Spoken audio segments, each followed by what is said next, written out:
सर्वसामान्य जनतेला भेडसावणाऱ्या समस्या व मागण्यांसाठी याकरता भारतीय कम्युनिस्ट पक्षाच्या वतीने दिनांक 20 जून 2025 रोजी कलेक्टर ऑफिस समोर हिवराज उके यांच्या नेतृत्वात एक दिवसीय धरणे आंदोलन केले आहे। भंडारा शहरातील नागरिकांना होणारे त्रास, विकासाच्या खोटे दावे, शहरातील नागरिकांना त्यांच्या हक्काचे भारतीय संविधानात दिलेले अधिकार या सर्व गोष्टींपासून जनतेला फसवेगिरी करणारे अधिकारी, नेते अशा अनेक सर्वसामान्य जनतेला भेडसावणाऱ्या समस्या व मागण्यांसाठी सामाजिक कार्यकर्ते हिवराज उके नेहमीच जन आंदोलन करत असतात। त्याच अनुषंगाने 20 जून रोजी शुक्रवारी दुपारी 1:30 वाजता कलेक्टर कचेरी समोर निराधारांचे थकीत अनुदान व त्यात वाढ, अतिक्रमित घरकुल धारकांना पट्टे, आवास योजनेचा लाभ, निराधार बेघरांना मोफत घरकुल, सर्वांना शुद्ध पिण्याचे पाणी, खराब रस्त्यांची दुरुस्ती, चांगले रस्ते, स्वच्छता, नाल्यांची सफाई व बांधकाम, तलाव बगीच्यांचे सौंदर्यीकरण, प्रसाधन व्यवस्थापन, अंशकालीन व रोजंदारी सफाई कामगार व नर्सरी कर्मचाऱ्यांचे थकीत वेतन, सीसीटीव्ही कॅमेरे व सिग्नल व्यवस्था, फेरीवाला धोरणाची अंमलबजावणी इत्यादी समस्या व मागण्यांसाठी धरणे आंदोलन करण्यात आले। याकरिता सर्व स्तरातील महिला, पुरुष, नागरिक व कामगारांनी स्वयंस्फूर्तीने मोठ्या संख्येने धरणे आंदोलनात सहभाग नोंदवला। शुद्ध पिण्याचे पाणी, चांगले रस्ते व निवारा हे नागरिकांचे मूलभूत अधिकार आहेत, याची नोंद द्यावी अशा अनेक मागण्यांवर जिल्हाधिकाऱ्यांना निवेदन देण्यात आले। दुरुस्त झालेच पाहिजे। इनकलाब जिंदाबाद, हमारी मांगे पूरी करो। अंशकालीन कामगाराचं वेतन मिळालंच पाहिजे।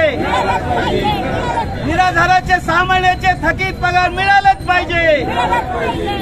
भंडारा शहराची सफाई झालीच पाहिजे। काय सांगणार कशाबद्दल आज तुमचं आंदोलन आहे आणि काय मागणी आहे? मी भारतीय कम्युनिस्ट पक्षाचा जिल्हा सेक्रेटरी कॉम्रेड हिवराज उके आज या ठिकाणी जनतेला भेडसावणाऱ्या ज्या जनसमस्या आहेत त्याच्यासाठी धरणे आंदोलनाचं आयोजन केलेलं आहे। आज आपल्या जिल्ह्यातील जे निराधार लोक आहेत त्यांना 6-6 महिन्यापासून मानधन मिळालं नाही, तो तात्काळ मिळाला पाहिजे। उपासमारीची पाळी त्यांच्यावर आलेली आहे। आपण ज्या शहरामध्ये राहतो त्या शहरातले जे अतिक्रमणधारक आहेत त्यांना पट्टे देण्याचा कायदा अस्तित्वात आहे आणि नगरपालिकेने आमच्या मागणीनुसार पट्टे देण्याच्यासाठी प्रस्ताव मागितले, त्याला 6 महिने लोटले तरी अजूनपर्यंत पट्टे मिळाले नाहीत। त्याबद्दल आम्ही कलेक्टरला जबाब विचारणार आहोत। ज्यांच्याकडे प्लॉट नाही, भूखंड नाही, असे जे बेरोजगार आहेत ज्यांना राहायला घर नाही त्यांना घरकुल मिळालं पाहिजे, त्याच्यासाठी शासनानं योग्य व्यवस्था केली पाहिजे। ज्या शहरामध्ये आपण राहतो त्यांना पिण्याचं शुद्ध पाणी मिळत नाही, रस्ते खराब झालेले आहेत, ते दुरुस्त केले जात नाही। पाणी योजनेसाठी, भूमिगत गटार योजनेसाठी जे रस्ते फोडले गेले ते तात्काळ काम पूर्ण केल्याबरोबर दुरुस्त केले गेले पाहिजेत। नागरिकांना सोयी सुविधा उपलब्ध करून दिल्या पाहिजेत। अशा प्रकारच्या काही आणखी मागण्या ज्या आहेत, जे अंशकालीन जे पोलीस विभागातले कर्मचारी आहेत त्यांना किमान वेतन दिलं जात नाही, अर्धा वेतन दिला जातो, पूर्ण राबवला जातो। नगरपालिकेचे जे कामगार आहेत तिथे मध्येच ठेकेदारीकडनं काम केलं जातं, त्यांना किमान वेतन दिलं जात नाही, त्यांना वेतन श्रेणी लागू झाली पाहिजे। असे जनतेचे जे मूलभूत प्रश्न आहेत ते सोडवण्याच्यासाठी प्रशासनानं तात्काळ दखल घेतली पाहिजे, त्यांच्या मागण्या सोडवल्या पाहिजेत। म्हणून आज भारतीय कम्युनिस्ट पक्षाच्या वतीनं आम्ही आज 20 तारखेला कलेक्टर ऑफिससमोर धरणं आंदोलन केलेलं आहे आणि आमचे सर्व कार्यकर्ते आणि जे प्रभावित लोक आहेत ते या आंदोलनामध्ये सहभागी झालेले आहेत आणि या निमित्ताने या धरणे आंदोलनाच्या माध्यमातून आम्ही प्रशासनाला सांगू इच्छितो की ज्या मागण्यांच्या निवेदन आम्ही प्रशासनाला दिलेले आहेत त्या लवकरात लवकर त्यांनी पूर्ण केल्या पाहिजेत, अन्यथा आम्हाला आपलं आंदोलन अधिक तीव्र करावं लागेल। अशा प्रकारचे आव्हान आम्ही भारतीय कम्युनिस्ट पक्षाच्या वतीनं करीत आहोत। मंदाबाई भजनकर, कुठे राहता तुम्ही? गांधी वार्ड। असं का बरं तुम्ही इथं आज आलेले आहात? का पैसे नाही आले, दिवाळीपासून का खाऊ आम्ही, का राहू? निराधारीचे मुला नाही, बाळ नाही, काही नाही, मग मला तर पाहिजे ना। दिवाळीपासून पैसे नाही भेटले मग का तर मग का खाणार? सरावून बाळाचे पैसे, बाळ नाही, काही नाही, घरवाला नाही, काही नाही, मी एकटीच आहो। घरी एकटेच आहात? हो। जेवणा खाण्याची व्यवस्था म्हणजे खाणं पिणं ते कंट्रोलचे तांदूळ भेटते तेच खातो। काम वगैरे काही करता? नाही ना, जमत नाही ना काम। घरी मुलं बाळ वगैरे काहीच नाही आहे। घरकुल वगैरे भेटलं नाही? घरकुल नाही, काही नाही। इथं आलेले आहेत युवराज भाऊच्या आंदोलनामध्ये, तुम्हाला काय अपेक्षा त्यांच्याकडून, शासनाकडून? भेटल्या पाहिजे घरकुल। बोला आता। कुमारी उषा सूर्यवंशी। कुठे राहता तुम्ही? गांधी चौकात वार्ड कोणता आहे? गांधी अर्बन बँकच्या मागे गांधी काय झालं तुमच्या काय समस्या आहे? तुम्ही आज इथं आंदोलन मला घर नाही, माझी खूप बेकार परिस्थिती आहे. काय झालं? पोचणारही नाही, कोण एकटी राहते. अच्छा, मग घरकुल वगैरे भेटलंय का? नाही, बेघर आहे. म्हणजे मग रोजच्या खानपानाची व्यवस्था कशी होते? 5 किलो दाणं भेटते. राशन याच्यावर जेवणाची व्यवस्था होते? घरी कोण कोण आहे मग तुमचं? मी एकटी. मग रोजगार वगैरे असं काही जे शासनाकडून काही मिळणार योजनांचे पैसे हे पैसे नाही आले आमचे किती दिवसापासून? दिवाळीपासून दिवाळीपासून एकही नाही मिळालं. का बरं नाही आले? म्हणते का विचारपूस केली अधिकाऱ्यांना वगैरे? हा गेलं होते तिकडून नाही आले म्हणे. जय श्री प्रदीप बाराई, मुक्काम कवड से. काय तुम घरकुल आले नाही ना, 6 महिन्यापासून पैसे नाही मिळले. कशाचे? हे निराधारीचे.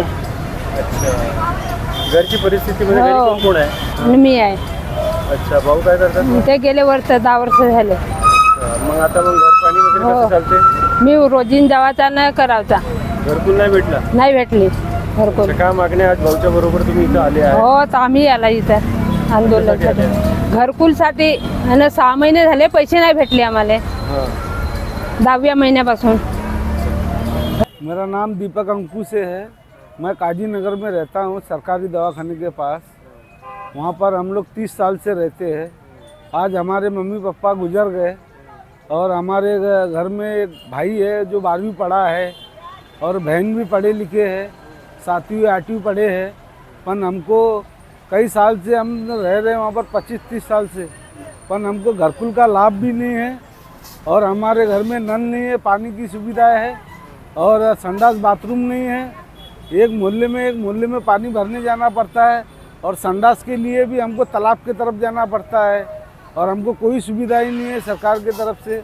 हम 30 साल से रह रहे हैं और सरकार हमारी मांगे पूरी करे, बस यही सरकार से हमारी रिक्वेस्ट है। आधार कार्ड है क्या आपका? हमारा आधार कार्ड है, राशन कार्ड है और इलेक्शन कार्ड भी है और जात सर्टिफिकेट भी। हाँ, वोट करते हो क्या? हाँ, वोट करते हैं हम। वोट करते हो तो जब इलेक्शन में नेता आते हैं तो कुछ बोलते नहीं क्या उनको? बोलते हैं पर आसना देते हैं, हो जाएगा में लगा देते हैं, पर कुछ काम होता नहीं है। यहाँ पर अभी आए हो तो क्या तुम्हारी मांग क्या है? क्या होना चाहिए तुम्हारे लिए? हमारे लिए बस यही होना चाहिए कि हमको घरकुल मिले और हमारे बच्चे लोग जो पढ़ रहे लिख रहे उनको नौकरी अच्छी जगह पर मिले। और हमको सबसे पहले ये बरसात काल में हमारा घर आप आके देखिए, झोपड़े में रहते हैं, पानी चूथा है और हमारा घरकुल को लाभ नहीं मिला हमको अभी तक के। और सर, बारिश में हम लोग कैसे जी रहे, कैसे खा रहे, ये हमको ही मालूम है।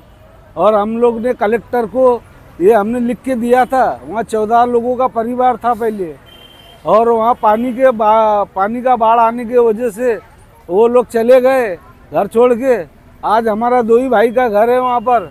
हमारा वोटिंग हम बरोबर देते हैं, पर हमको जिला अधिकारी लोग हमारा घरकुल का लाभ हमको देते नहीं है। हाँ, हाव में हाव लगा देते हैं। बस यही हमारी विनती है कि हमको घरकुल मिले।